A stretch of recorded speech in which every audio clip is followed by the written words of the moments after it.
were, madam, and as I copied them myself in a feigned hand, there can be no suspicion whence they came.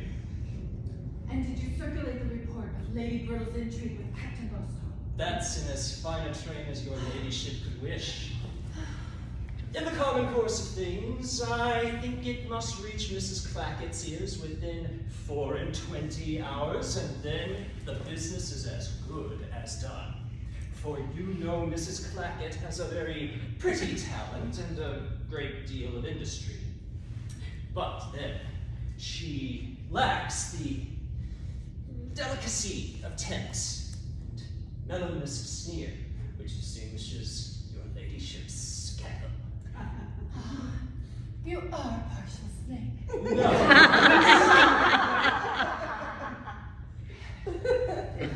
Everybody allows that Lady Sneerwell can do more with a word or a look than many can with the most labored detail, even when they happen to have a little truth on their side to support it.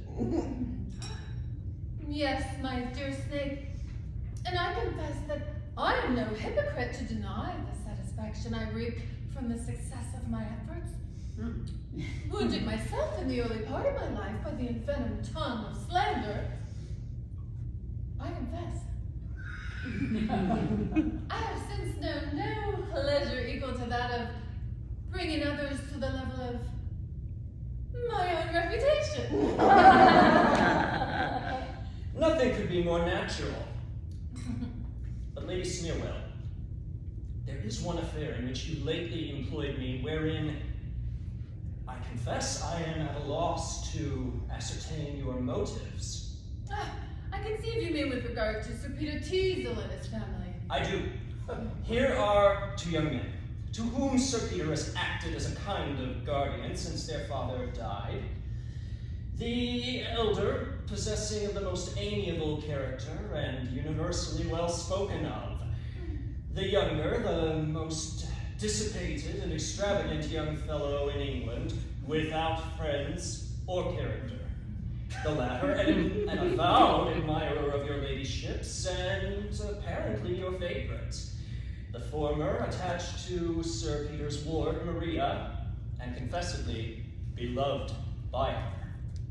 Now, in the face of these circumstances, it is utterly unaccountable to me why you, the widow of a city knight with a good jointure, should not close with the passions of a man of such character and expectations as Mr. Surface. And more so, why you should be so uncommonly earnest to destroy the mutual attachment that subsists between his brother Charles and Maria. Then at once, to unravel this mystery, I must inform you that love has no share whatever in the intercourse between Joseph Surface and me. No. His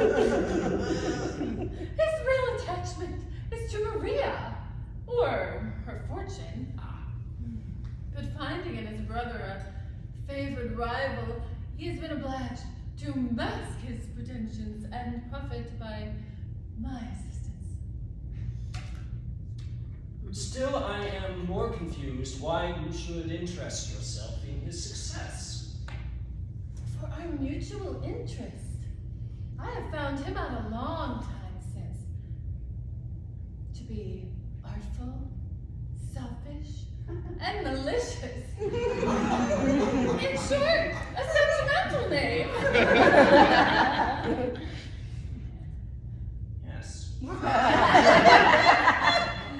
Yet, Sir Peter vows he has not his equal in England.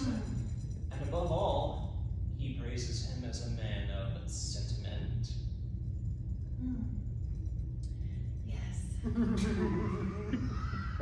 And it is with the assistance of his sentiment and hypocrisy that he has brought him entirely into his interest with regard to Maria, while poor Charles has not a friend in the house. Though, I fear he has a powerful one in Maria's heart, against whom we must direct our schemes.